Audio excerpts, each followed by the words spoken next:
The fundamental of the idea that the adult brain is set in stone is, the common saying that you can't teach an old dog new tricks, but in fact you can.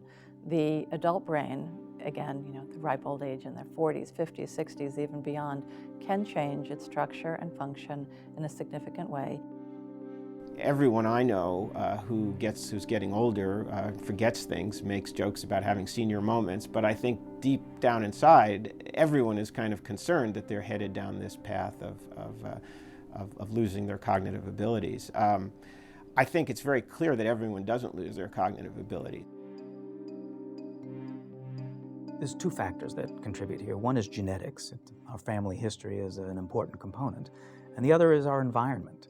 And those relationship between genes and environment dictate the degree of gray matter loss.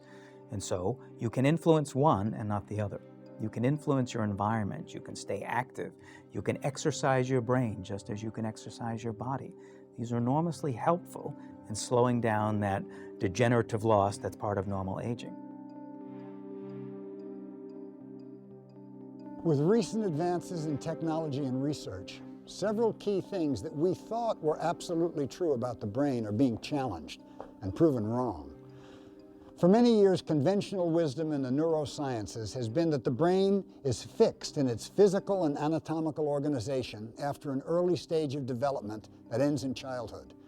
But a growing crescendo of scientific studies now shows that the brain is not hardwired in childhood, and we are not doomed by our DNA.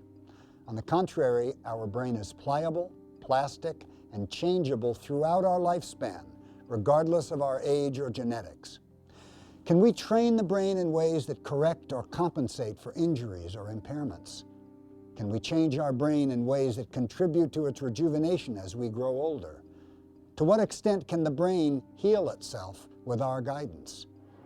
Join us on a journey across the frontiers of neuroscience, psychology, and neurology as we explore the immense power of the Brain Fitness Program.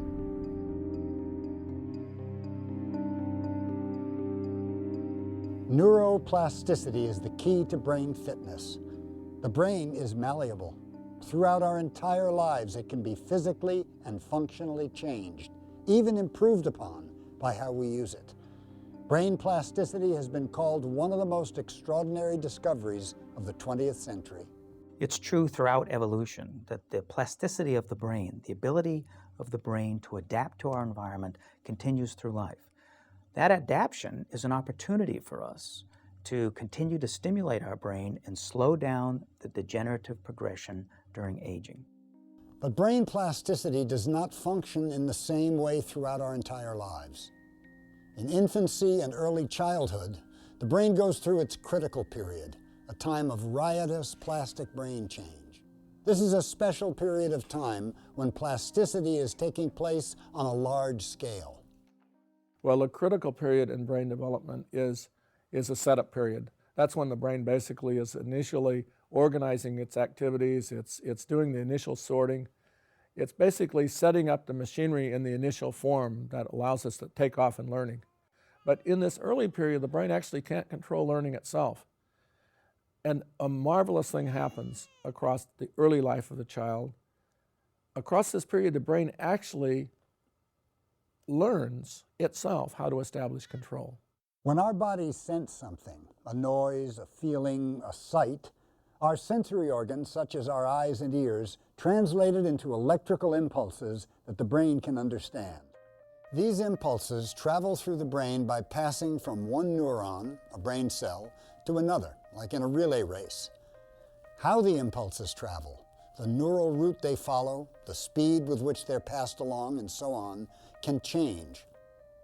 As a skill is developed, these neural routes become more pronounced, deeper, faster, and easier for the brain to follow, and they involve more neurons. At birth, the brain has a few inherited neural pathways. Early in life, all of these main trunk lines are formed. It's a little bit like thinking of a map of the U.S., where you're born with the superhighways or the big roads. And then gradually, as you develop skills and abilities, you're filling in the little local roads and the streets, and ultimately the driveways and the little lanes and byways and riding paths and walking trails. Ultimately, if you wanted to figure out how to get to grandma's house, you got to have all of that detail. So the brain basically starts by, of course, creating a basic way in which it ships information around on the big highways. And what it's doing is refining its pathways so that ultimately it can get to more and more specific control, more and more specific behavior, more and more specific collaboration in its control.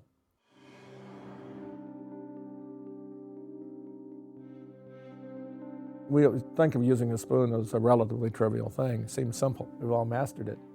But actually, it's not so simple. And actually, as a consequence of learning to use it, massive changes in the brain have to occur. I have this lever, this little lever. It has a little scoop on one end. And I have to learn how to control it, hold it first of all. And now I have to learn how to manipulate it in a way that could keep it upright. And I have to load it with food. Well, that food could be gloppy, could be watery, could be heavy, could be light. And if you think of the massive nature of changes that underlie a skill like that, think of all of the changes that have to occur when you master a repertoire of skills, like movements in general, or your ability to produce speech, or your ability to understand it, or your ability to type. And the brain continually changes as we learn, as we experience new things that we will remember. The brain revises itself. As we learn any new skill or ability, the brain actually specializes. Primary changes during this time occur in the details of the brain's local wiring. The brain also undergoes massive amounts of physical changes in its wiring each time we acquire a new skill or ability. Another important physical dimension of change that happens in early life and that continues throughout life is neurogenesis.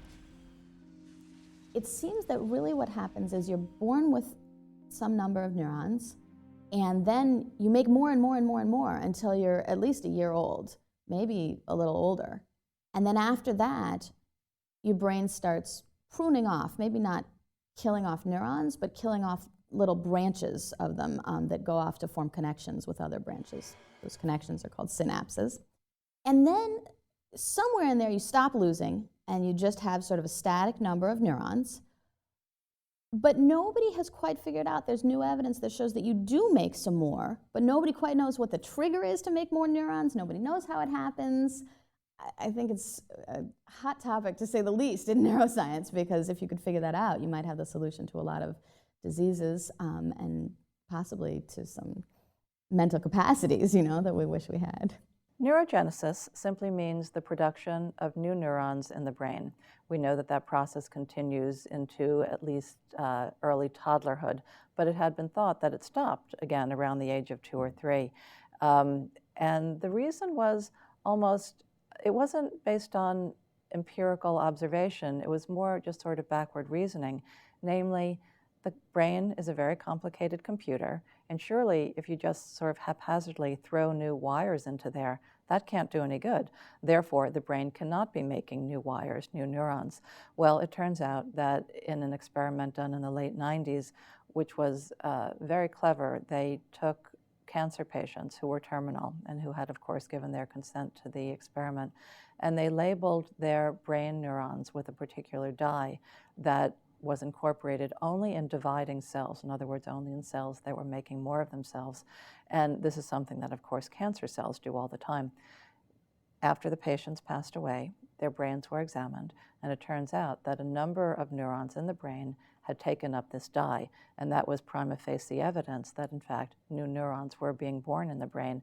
And just to underline, these were elderly people. They were in their 50s and 60s and 70s. So even once you are well past the age of Medicare, your brain is still forming new neurons. And then the question is, under what circumstances does it do so, and can you speed it up? And there the answer turns out to be yes. But surprisingly, you speed it up not by doing crossword puzzles till you're, cross-eyed, but instead through physical activity. Something as simple as an hour of aerobic exercise 5 times a week will dial up the rate of production of new neurons in the brain. So there's, hope for all of us yet. Studies have also shown that neurogenesis is amplified by certain mental activity. It takes the right kind of mental activity to achieve positive results. Activities with measurable results that increase in difficulty will challenge your brain to grow and stay healthy. the brain is constantly adapting to new experiences, learning language at about 1 year, learning other things as they get a little older, learning mathematics, learning a second language, learning how to perform a violin concerto. All of these things have a critical period in the brain. It doesn't mean you can't learn it at a different age, but the brain is more susceptible to adapting to this new task at specific ages. There was a time, not too many years ago, when most scientists believed that the ability to physically remodel our brains was limited to the critical period in the earliest years of childhood. Now we know it's not true. We learn all across a lifetime. But from the end of the critical period to the end of life, the brain controls its self-development, its plasticity. During this time, the brain establishes machinery that is specialized to fit into its environment. And most importantly, it can change this machinery. It is capable of rapidly revising it to accomplish this crucial initial specialization. When I was a boy, everyone knew that a child born with a deep cleft palate was in real trouble. We knew that they would never have normal language abilities. We knew that they'd be slow to learn to read. We knew that they would be cognitively impaired. But a surgeon in Europe discovered 35 years ago maybe, of that order, that if you just fix it when the baby's young enough, none of that happens. Wasn't really inherited. So how do you explain that? Well, it turns out that the cleft palate divides the top of the roof of the mouth, and it closes off 2 tubes that drain fluid from the middle ears. And these babies were hearing everything in their native language. All of their model in their native language was, in a sense, underwater. It was all muffled. So their native language wasn't English, or it wasn't German, or it wasn't Swedish. It was muffled English. It was degraded German. It was lousy, noisy Swedish. So when you provide that baby, when you provide that brain with a clear signal, English or German or Swedish in a sharp and clear form, the normal form, then the brain can organize its representation. It can plastically revise its machinery to specialize for the sounds of its native language. But the brain, with its wondrous ability for change, can also compensate for injury well beyond childhood.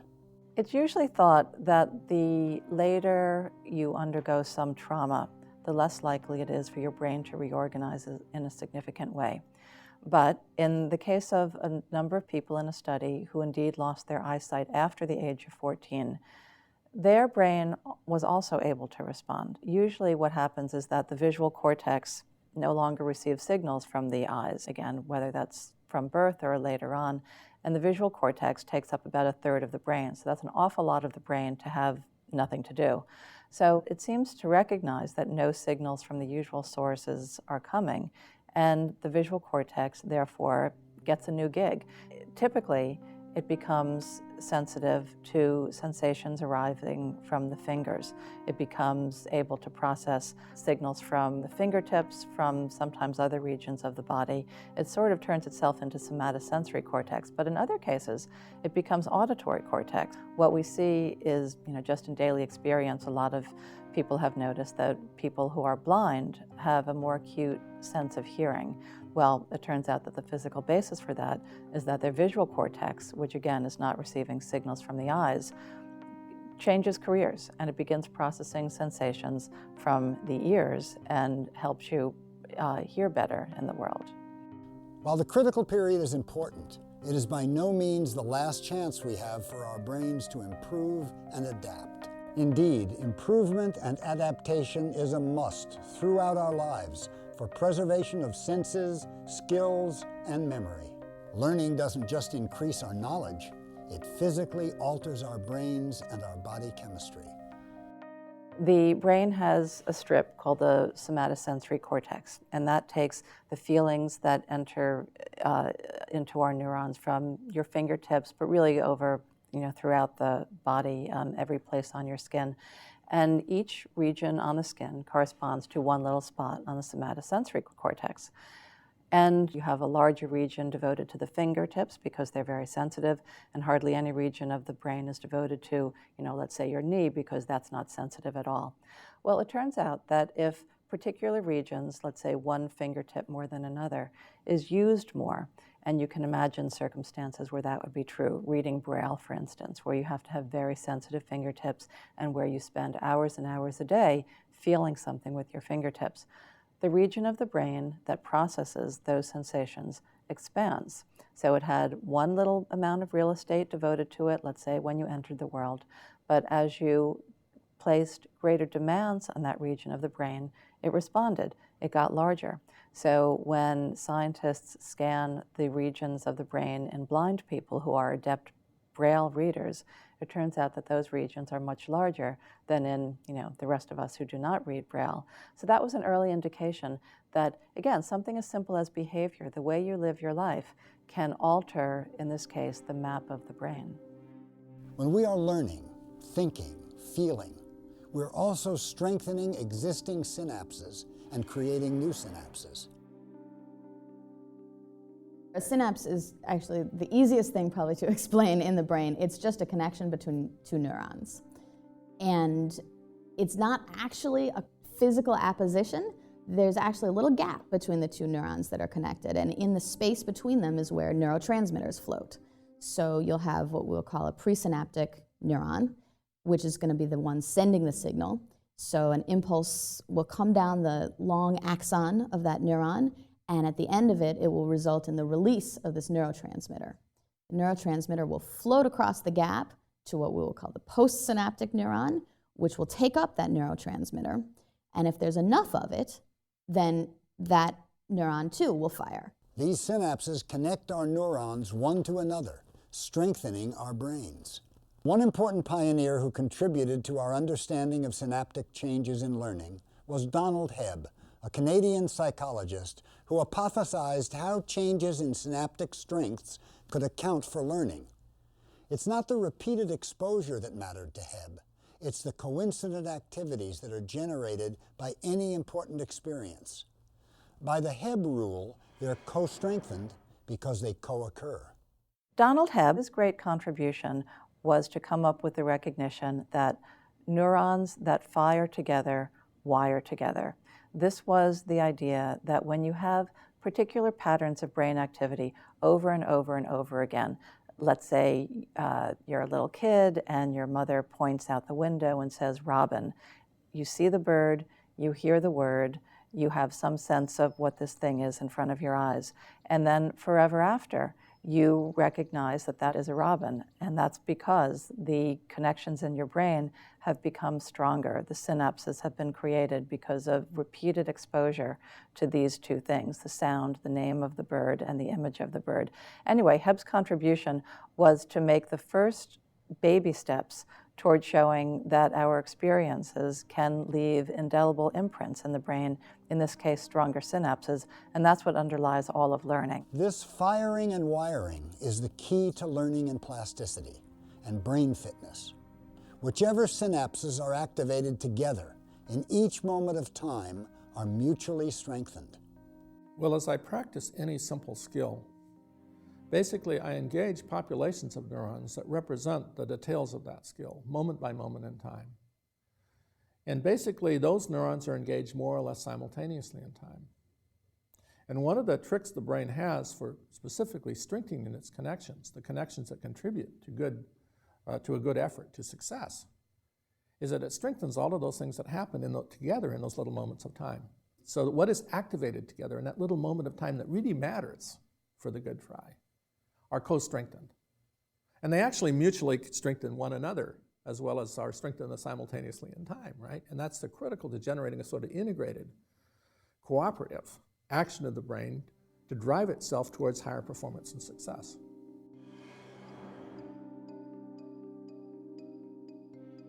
And how do we know all of these things are happening inside of our brains? We know it because we can see it. I can put a living individual into a scanner and watch that person's brain function. I can ask that person to count backwards by threes from 100 and see the circuits that are active while they're doing that. How remarkable is that? It's amazing to me that you can actually see the brain functioning while this person performs a task. That has revolutionized our ability to study the human brain. And to me, I think that holds the greatest promise for us to understand all the complexities and all the nuances that make us so human, because you couldn't do that before. And we can actually watch this person in the scanner doing these tasks. That's amazing. Functional MRI is a way of using MRI, but also watching the blood flow in and out of structures. And the kind of functional MRI I like the best, of course, is functional brain imaging. And what happens there is they're able to take a picture based on the properties of the blood as it comes in of which areas of the brain are getting more blood at any given time. And that can change. And what scientists are doing is they'll correlate the change with the mental task or the stated emotions or mental state of a research subject. And then they can see which parts of the brain are more active at the time that the patient is, or subject, is experiencing an emotional state or thinking about something. These important advances in technology have allowed us to see inside the brain. Scientists have repeatedly documented the remarkable capacity for human brains of all ages to change. With that ability lies extraordinary potential for growth and rejuvenation. But this change is not extraordinary. In fact, it is what our brains were designed to do. These are changes that result from the lives we lead and the experiences we have. These are changes that you can induce by learning to play the piano. They are changes that come about when you think new thoughts. So the ways that the brain can change are really opening a lot of eyes on the part of the neuroscience community.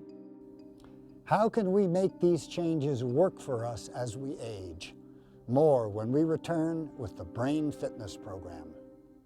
Hi, I'm Joe Campbell, and we will return to this fascinating program about the brain and how we can make changes that can actually improve our brain's fitness in just a moment. Now, I'm really pleased to be in the studio with Dr. Michael Merzenich, a professor at the University of California at San Francisco. Now, he's one of the scientists that was interviewed in this program. And Dr. Merzenich is also a leader in the international research team of scientists that has created the Brain Fitness Program. Dr. Merzenich, welcome. Oh, thank you, Joe. It's nice to be here. Now, so far in the show, basically what I've learned is everything that I thought I knew about the brain was wrong. So it's good to know that getting older means that you don't necessarily have to lose your mental capacity. Yeah, well, we brain scientists are capable of a little progress once in a while. And actually, I hope the viewers are beginning to see in the program that there are really good reasons to be hopeful.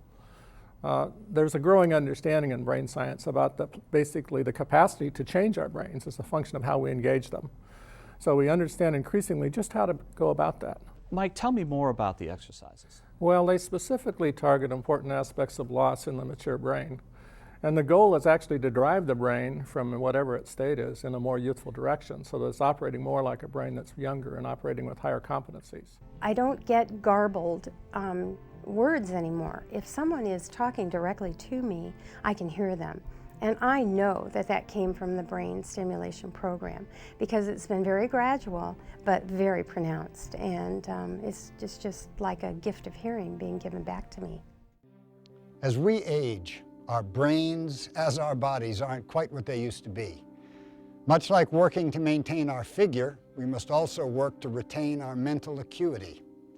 And if we don't, the brain's reliability, agility, and flexibility gradually decline. Then the ability to execute simple tasks or recall information can become a struggle. The typical 30-year-old has command of the use of about 30,000 words. The typical 80-year-old uses about 10,000. It's a fact of modern life that the mature adult has an almost 50-50 chance of ending life non compos mentis. But with brain plasticity, we can change these odds. We can strengthen our brains well past the critical period and even regain some of what we may have lost. But to understand how the brain can change, we must first understand how it ages. It's not so different from the rest of the body. I used to be a 6-foot, 240-pound linebacker. No, seriously. We lose muscle mass as we age. It's just the natural order of aging. And in the same way, the brain loses mass as well. Parts of the brain begin to degenerate as part of normal aging. If you look at the brain through an MRI scan, for example, you'll see the widening of the sulci, the valleys between the various ridges on the surface of the brain. These widen and fill up with fluid. It's just representing a loss of tissue. The ventricles, spaces that are filled with fluid in the center of the brain, they get larger. So the amount of tissue, brain tissue, is reduced over time. Everybody has recognized from time immemorial that as we get older, our brains decline a little bit. We don't function as well as we did. With memory and just sort of with quickness of processing. And it used to be thought that this had to do with just a global loss of neurons, but nobody has actually been able to account for enough neuron loss to cause the sometimes dramatic decrease in function that people have as they get older. And it turns out that what the thinking is now is that what it actually is a loss in synapses, that some synapses just die off. The connection is lost from one neuron to another, and a loss of myelin, which is this, I like to think of it as like electrical tape. It's made by cells called oligodendrocytes, and it just insulates the long, skinny axon of the neuron and allows each neuron to send its message faster. And if you lose myelin, if you lose a lot of myelin, it can be dramatic and devastating. But if you lose a little bit, it can just sort of subtly damp down your processing, as happens to a lot of us as we get older. Wrinkles and loss of muscle mass are an obvious sign of aging, but the impact upon our brains is even more startling. Moments of memory loss, loss of balance, even difficulty hearing. It all starts with the brain. As we get older, the speed with which we think and recall and retrieve things does slow down. And so if you then introduce things that are distractors and intrude your ability to retrieve memories, you can look like you're having a memory problem. So what are some of the things that are distractors? Well, get yourself in a room that's loud, with a lot of people talking, put a few drinks in you, keep it late at night, become anxious. Any of those things definitely in any of us can intrude into our ability to remember things.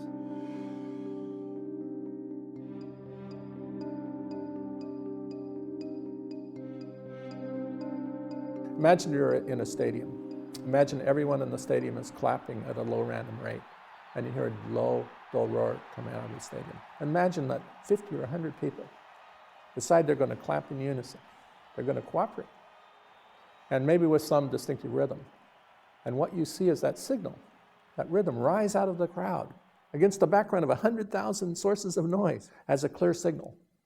In the same way, cooperation of the action of neurons in the brain contributes to generating clear signal even in the presence of lots of noise.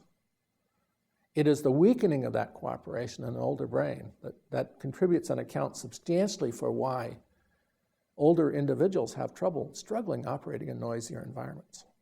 Another issue that plagues the elderly is fear of falling.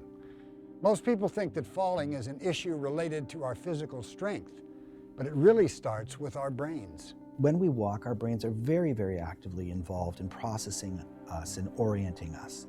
Older people will often be watching their feet as they're walking down the stairs. And because it's a use it or lose it brain, that may not be the best way to go about things, because as you start to rely more on your vision for your balance, you're not using your actual balance system. As we've seen, plasticity can be used for powerful changes, or positive plasticity. Sometimes in the older brain, the exact opposite can occur, and we witness the ravages of negative plasticity. If I fall when I'm older, and I realize I couldn't stop myself from falling, I'm really worried about it. So what do? The first thing I do is I turn my head down. I start watching my feet. That's a very negative step. First thing that's bad is that I've used my organ of balance from the beginning of time in my life in this position, and I get pretty good information in this. This is where I'm an expert. Now I'm watching the ground, and somebody bumps me because I'm looking in near vision. The ground sweeps past me like lightning. So as soon as I'm bumped, my eyes tell me I'm moving over, and they carry me right to the ground. Actually, what I've done is I'm training myself to lose my ability to walk without falling.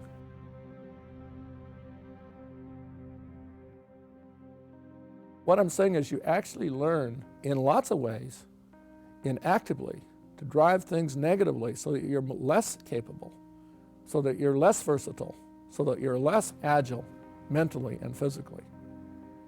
Plasticity is a two-way street. It's easy to degrade your brain. Plasticity gives rise to flexible behaviors, but sometimes if we use our plasticity in a certain way, it actually gives rise to rigidities. The way to think about this is that the brain's plasticity is like snow on a hill in winter. It's because the snow is pliable, you can take many different paths down that hill. If you enjoy that path down the hill, you'll tend to favor that path on subsequent runs. Each time you go down that same run, you'll develop a track. And if you keep going down that track, it becomes a rut. Now, this is the way brain plasticity functions, actually. If you keep doing something, our very plastic brains can give rise to a rigid behavior. Negative plasticity can sometimes result in mental disorders as well. Jeffrey Schwartz is a neuropsychiatrist at UCLA, and he works with patients who have obsessive-compulsive disorder. In OCD, of course, you're constantly beset with the idea that something is wrong, that you have left the stove on when you departed the house that morning. He looked at the brain circuitry that underlies this, and basically there's overactivity in a region of the brain which has been dubbed, not surprisingly, the worry circuit. So what he did is teach patients to think about their thoughts differently. In other words, when the idea that you had left the stove on, when that thought arose, he taught the patients, tell yourself two things. Tell yourself, one, it's not real. And two, tell yourself, that's only my brain talking. That's a neuronal glitch. I don't have to pay attention to it. So he did a study comparing patients who learned this form of sort of thought changing and compared them with patients who had received standard medication therapy for OCD. So he found that the activity in the worry circuit quieted down to the same extent in both groups of people. In other words, thinking about your thoughts differently acted back on the worry circuit to quiet it in a therapeutic way, with the result that these OCD patients really were able to shed their illness. They were no longer beset by these burdensome, compulsive, worrying thoughts to the same extent that the medication did. This was a very early indication that the mind can act back on the brain, that the thoughts you think have a physical, measurable effect on the activity of a particular brain circuit. In this case, mindful attention is believed to transform the mind and free it from the symptoms of disease. In the same way, it can increase the quality of information that we receive through our sensory inputs and can help us refine our thinking and behavior. One of the critical factors that controls change in the brain is attention. So the brain has a way basically of turning a spotlight on the things that you are, quote, attending to. I'm very accurately recording all the details, and I can remember them. I will remember this because I've attended to it, and plasticity has been enabled in this circumstance. Change has been enabled in my brain as a function of the enabling impacts of attention. Attention is actually regulating what is allowed to change. I only change things that I'm aware of, that I'm attentive to, right? And as a function of the focus of my attention. That's why it's so crucial when you're in a learning mode. Attention be focused, sharp, serious, ideally, because those are the conditions of relatively strong enabling of change, relatively selective enabling of change that drives positive learning, positive brain change. I like the idea of fame in the brain. Any conscious perception is only conscious because you have recruited a certain number of neurons to be associated with it. And at any given time, that can change. And there's different factors that are going to change what you're conscious of. That attention is one of those things that can make conscious ideas or any idea more famous in your brain, more likely to become conscious. That if you say to yourself, okay, I'm really going to focus on this now, that's going to heighten the activity of all the surrounding neurons. Of course, you're not always in control of your attention, and there's certain things that you're reflexively going to pay attention to. If there's a very loud bang, you're going to pay attention to that probably just out of some basic instincts more than you might pay attention to your algebra text or whatever you're trying to learn. If you've been in the same job for 20 years, you're not getting into that intensive learning experience that you had to do when you first learned the job or when you were studying a vocabulary for a French or Spanish exam. And it's that kind of intensive training that you need to get the modulatory or the regulating mechanisms of plasticity in good shape. Just as when you want to improve your cardiovascular health, you have to push yourself. You have to really push yourself cognitively and pay very, very close attention just to increase your cognitive ability. And reading the paper won't do it. And doing the things that you like, dancing the old dances won't do it. But dancing new dances where you have to strain to learn the steps will do it. Attentional control can be far weaker and far less selective in later life than when we're young. Plasticity is hampered by these attentional losses. To better understand how that affects us as we age, we need to investigate modulatory neurotransmitters. These are small chemical molecules whose release results in turning on the plasticity switches in our brain. These same neuromodulators are contributing very positively to your sense of well-being. Dopamine is contributing to how positive, how pleasurable, how fun life is. Noradrenaline's release is contributing to how alert, how bright you feel. It's also contributing to signals of alarm or danger or trouble when they appear. And those are important. It's important that you have those nuances in the control or regulation of your behavior and your feelings. Acetylcholine is contributing to your feelings of brightness, alertment, engagement, how engaged you are in behavior and so forth. So as this machinery slowly dies off, guess what else is happening? The person that you are, the bright, energetic, enthusiastic, with it person that you are is slowly fading. So it's very crucial that you keep this machinery in tip-top shape. And it's very crucial if you've let it decline, or a really good idea if you let it decline, that you buck it up again and improve its functionality. Because you won't just get the bonus of better learning and stronger vivification of memory from it. You'll get the addition of having a brighter life, more cheerful life, joyful life, hypothetically, alerter, more engaged life. When tasks are too easy or routine, things we do every day, for instance, our actions don't release those neurotransmitters. Instead of learning, we're using the skills that the brain already knows. This turns the plasticity switch to off, and nothing changes in the brain. Our ability to affect change in our brain is also affected by our drive and willingness to leave our comfort zones. When we're young, it's all about the acquisition of ability. At some point, we cross a transition in which we're mostly acquiring ability to a point in which we're mostly using abilities that we've already acquired. We become users. And now, most of our time is spent using the skills and abilities that we've mastered in our younger life. Now we're no longer spending most of our day acquiring ability or information. We're churning it up from our past. We're relying on all of those things we know about. We want to do the things that we've mastered. Don't tell me I should learn a new game. I'm good at golf. We all get, quote, set in our ways. And what this is really reflecting is that we're seeking the comfort of the things we've already mastered that we're good at. We think of learning in terms of content. We don't think of improving our brains in how they could acquire that content. Real learning is continually elaborating what is us and our abilities. That makes us more effectively operating in the world, in controlling ourselves, our brains and our bodies in life.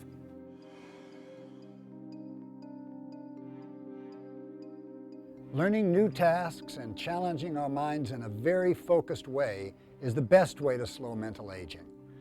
Acquiring new skills is important, but without remembering, the brain cannot harness its true power. One of the keys to our memory lies in our hippocampus.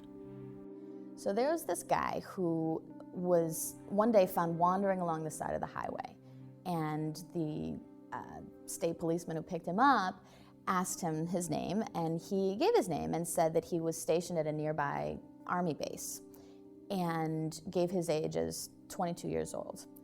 And I don't know if the officer realized it or not, but he must have appeared at least a decade older than that, because he was. And he didn't live at this army base anymore, although he had been stationed there when he was about 22. And it turns out that he had just lost all of the memories of the last 11 years, gone. He didn't remember that he had had 2 kids. He thought that his wife was still just about to have the first kid. And it turned out that he had a cyst that was pressing on the conduit between the hippocampus and the rest of his brain. Once that cyst was drained, all of his memories returned. What this is a really rare living example of the most interesting thing I think about the hippocampus and memory, which is that for memories that are what they call declarative, meaning memories that you can talk about, what I had for breakfast or where I was born, these memories are initially brought into the hippocampus, and it is only after time that they're sent out to the cortex.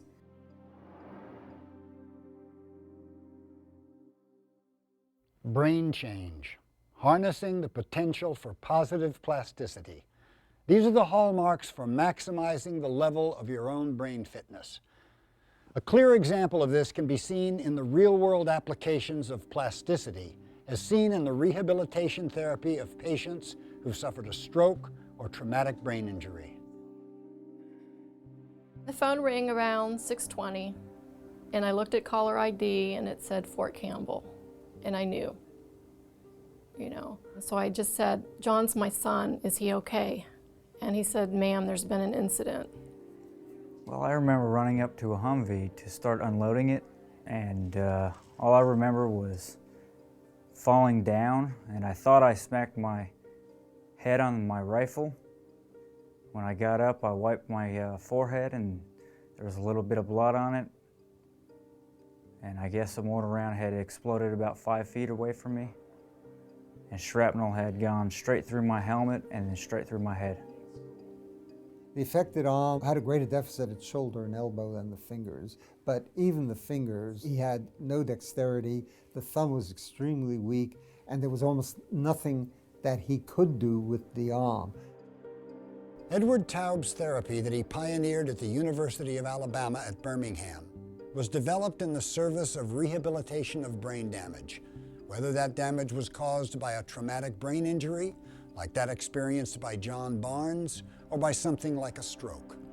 If you constrain the good arm so that the patient doesn't rely on it, but instead through intensive therapy, which is about 8 hours a day, 5 days a week for a couple of months or more, but just encourage and coax and urge that patient to use the seemingly paralyzed arm, which sounds paradoxical, but they can make tiny little movements.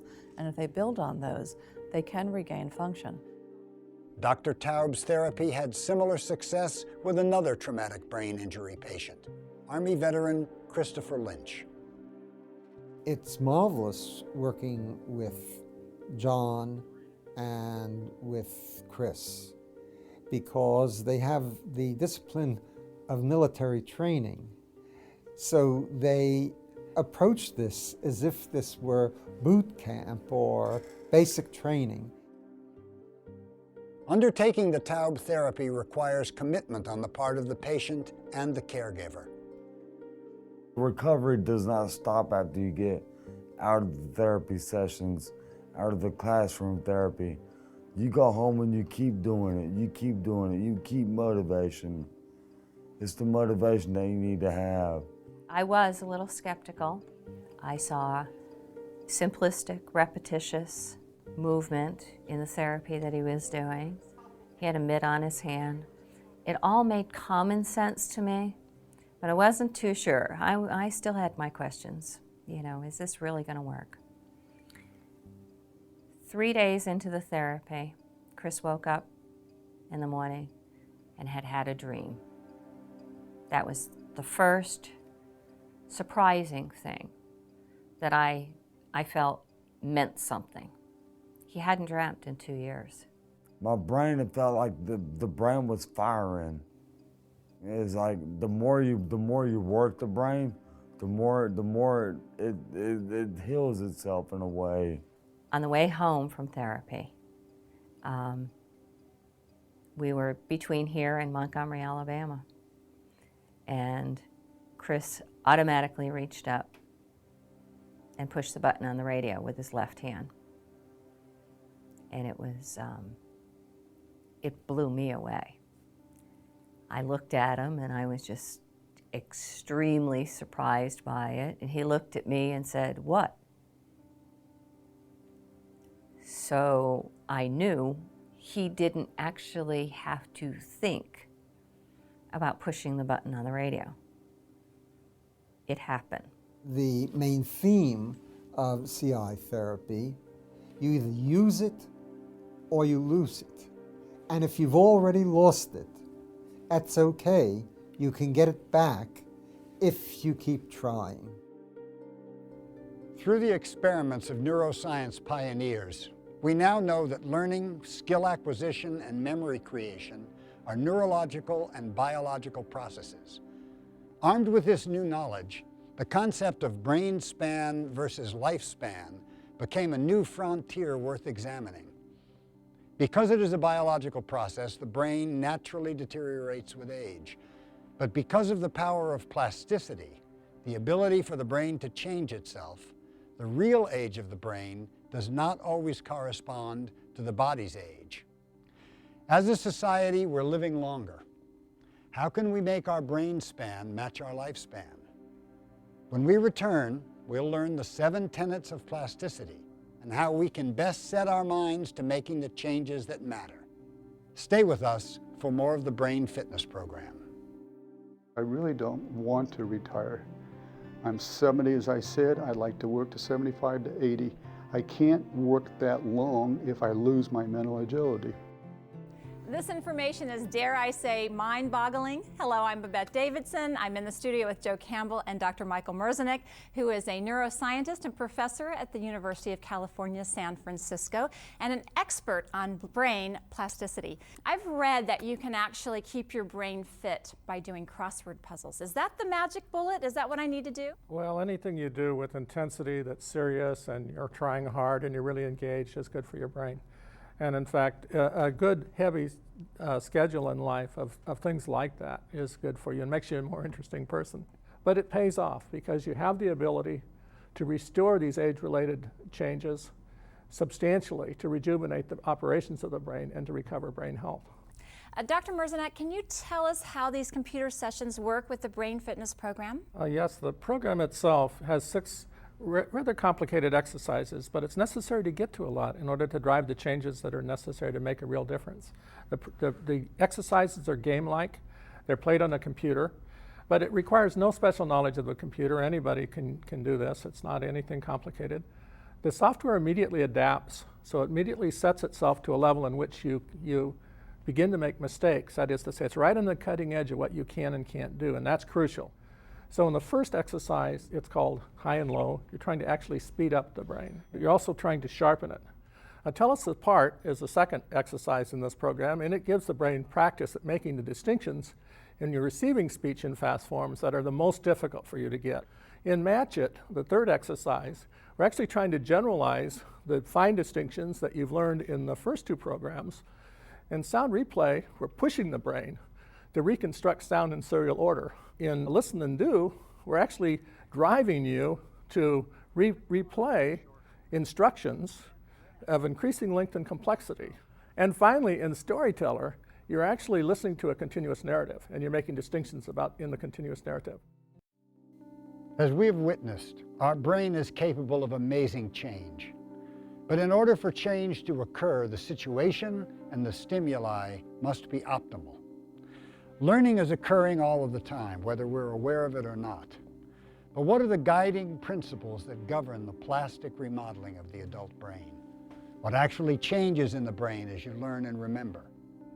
In order to drive positive change in the brain, there are 7 tenets of plasticity that we must utilize. Tenet number 1, change can occur only when the brain is in the mood. Attention becomes a critical enabling factor in what you learn about, where change is allowed. Changes primarily comes from the things that you pay attention to. If we're on the ball, if we're on fire, if we're really paying attention, if we're really engaged, that is contributing to changes in our brain that are going to facilitate change. Brain plasticity is enabled by behavioral circumstances. If I'm alert, on the ball, ready for action, the brain releases those chemical neurotransmitters that enable brain change. You can think of them as on-off switches. When I'm in a learning or attentive, engaged mode, the brain is on and ready to change.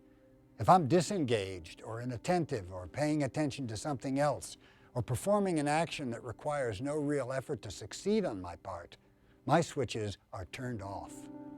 Tenet number 2. Change strengthens connection between neurons engaged at the same time.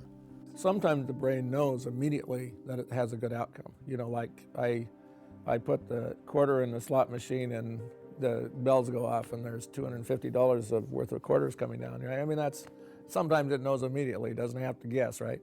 Other times it creates a model, commonly a model of some perfection in an activity. So if I'm trying to bounce a ball on a paddle, for instance, of course, the first time I do it, I might get one bounce and then there goes the ball. But I have this model and I'm weighing the value of tries. If I do it 3 times, wow, you know, I'm improving. The brain says, good, save that one. Now what is it saving? It's saving that combination of connections that contribute to the good try, and it's making them a little stronger. So you can say in any behavior like this, the magic is selectivity. It's changing the connections selectively that contribute to the good try. Tenet number 3, neurons that fire together, wire together. Things that we see or hear usually have many complexly related parts. The brain strengthens its connections between the things that reliably occur in serial time and makes predictions. By saving these connections, it has a capacity for continually making predictions about what goes with what and what comes next. They contribute greatly to the brain's reliable and stable actions. I mean, the brain is a highly integrated organ, that there are components of activity that are occurring throughout the brain in all of our behaviors. It's relating it to past experiences. It's predicting what may happen in the future. And so it's not so compartmentalized in a way. Even vision, as we look at each other, you know, maybe I remind you of somebody that you met before, your long-lost uncle. And so you're having little images and memories of past visions that you've had. Or you like my tie. You've seen one like this in a store when you were walking down the street 2 weeks ago. So even though it's a simple sensory input, it's relating to other things that your brain has in it. That's why when I think of, let's say, a farm, I might immediately jump in my mind to think about something like a field or pasture, or maybe a cow, or maybe the farmer. And that's because in my brain I store information as it relates to the probability that things concur, that things arise in my brain in successive time. The brain is actually constructing not just isolated representations of little pieces of the behavior that you're getting better at, it's actually constructing the sequence. Tenet number 4, initial changes are just temporary. If the brain judges the experience to be inherently fascinating or novel, or if the behavioral outcome is a good or bad one, then they become permanent.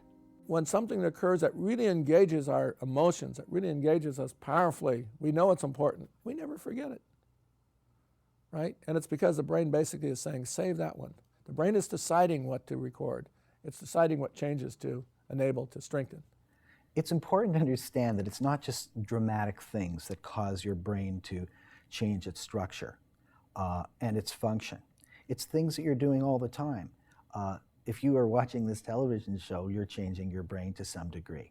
But if you do something over and over again and you increase it incrementally, that's how you get major brain change. That's more lasting.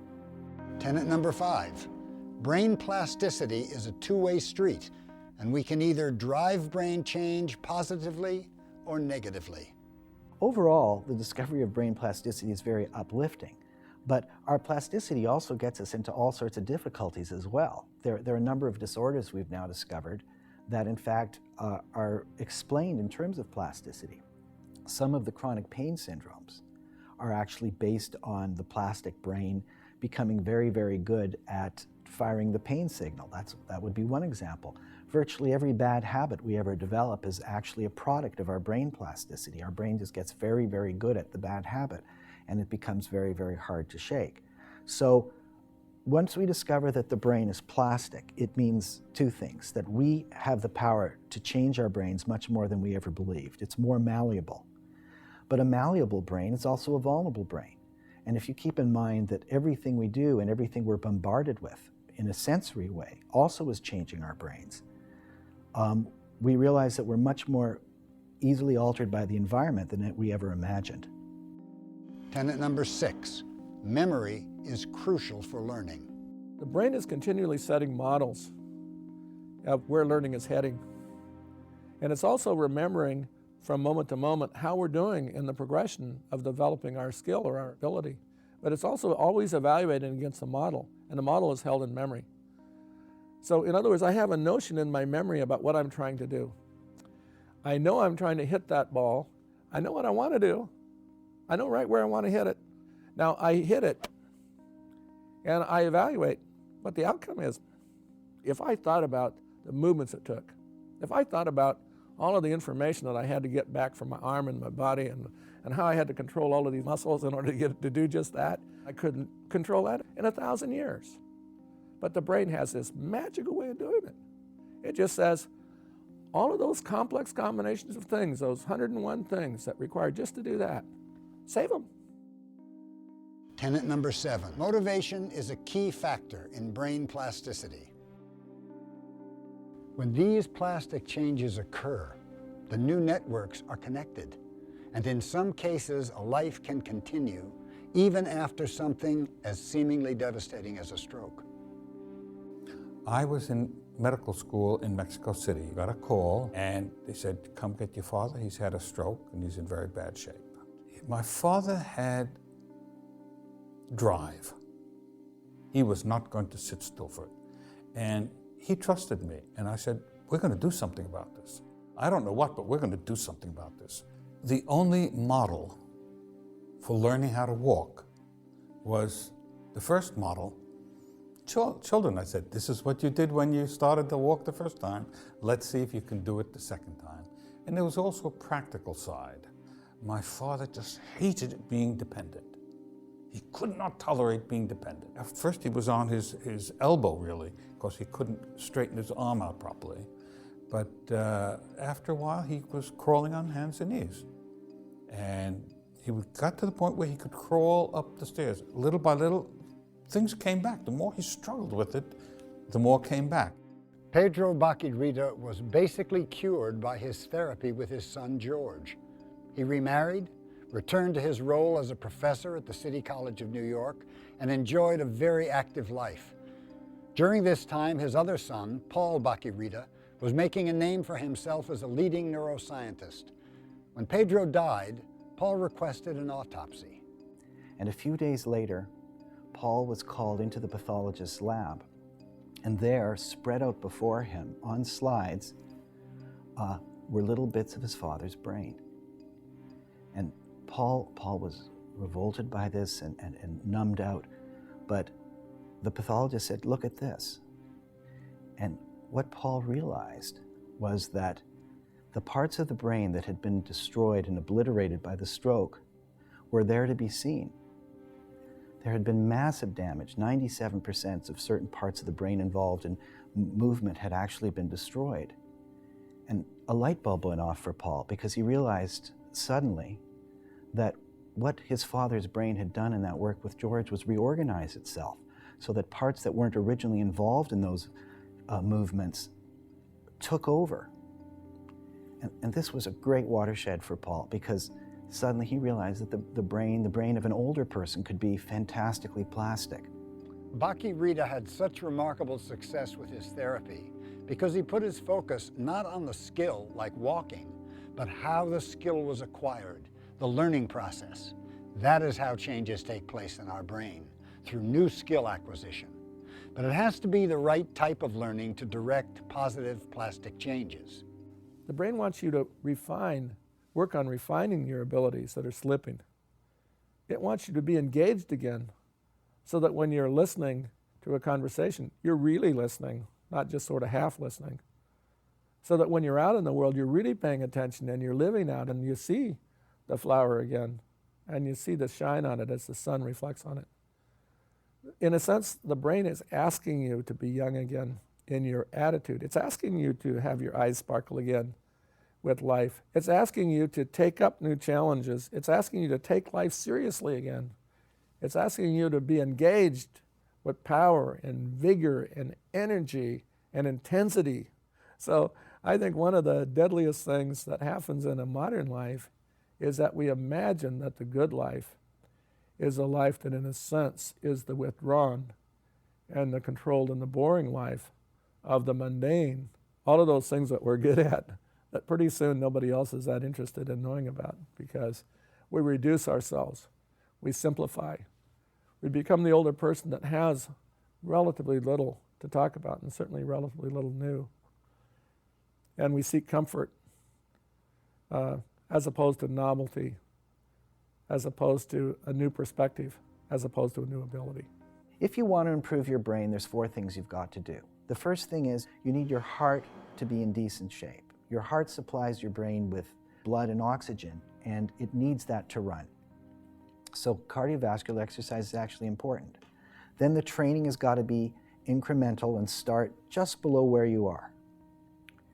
Then it's got to be taxing. It's got to be systematically improving and doing something that's it's difficult for you to do, but you can still manage with a bit of a strain to do it. And it actually should be interesting.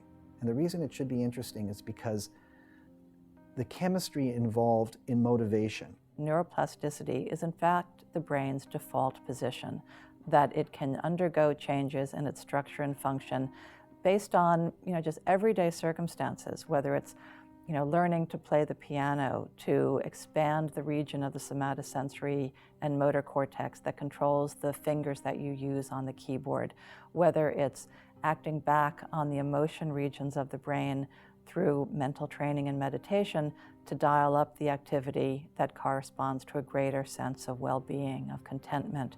So the idea that neuroplasticity is some special or even aberrant thing that the brain does is completely incorrect. Neuroplasticity is something that can be tapped in ordinary life through just normal activities that you undergo throughout your day and through the thoughts that you think. We'll all hopefully live to a ripe old age. But what will we be when that happens, right?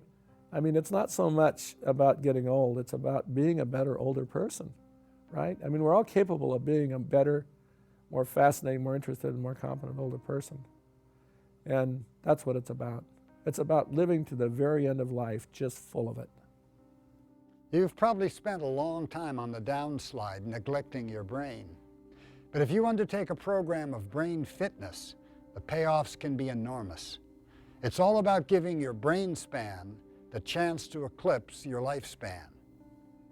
As we get older, the decline of the machinery that controls our learning and memory also controls our verve, our brightness, our confidence, our spark. Be encouraged to know that if you exercise your very plastic brain in the right ways, you'll be surprised how much the joy, the spirit, the dancing of body and mind will return. It's far beyond remembering the odd face or word. It's about retaining your vitality, your savoir-faire, your independence, and yourself. It makes me feel like that I'm capable of doing what I'm doing. And if I were not able to do some of the things in the brain fitness program, I would have to question whether I need to be out there flying airplanes.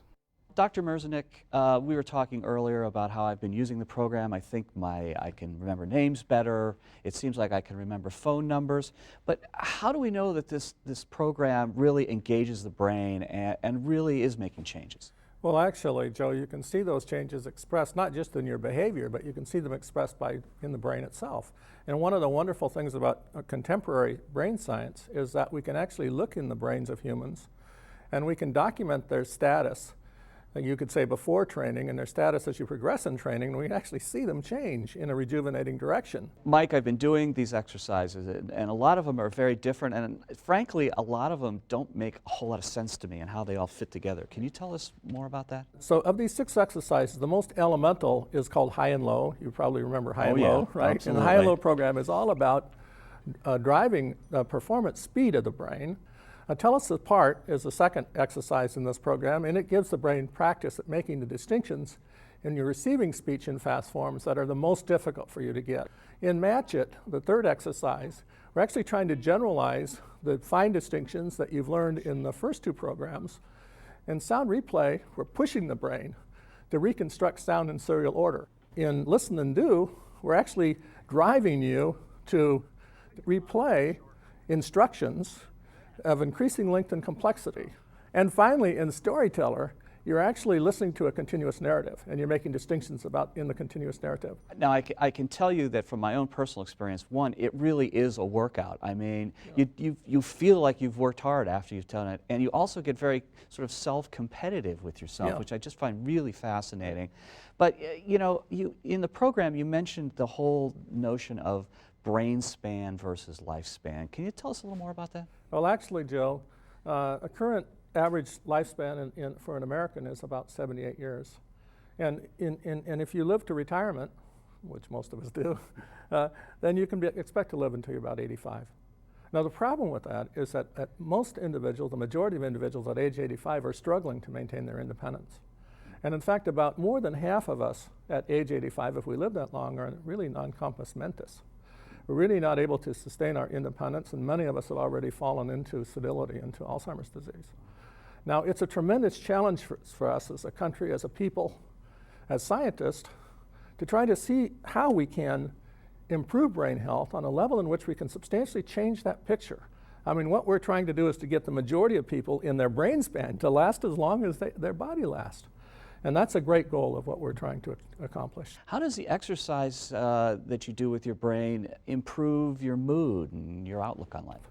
One really important aspect of it, Joe, is that older people basically lose confidence. There's a progressive loss of how confident you feel about how you're doing in life and how you're doing on your job. And this occurs substantially because in young life, most of the things you hear, you remember. Most of the important things you see, you remember. Most of the things you do, you're satisfied with your performance of.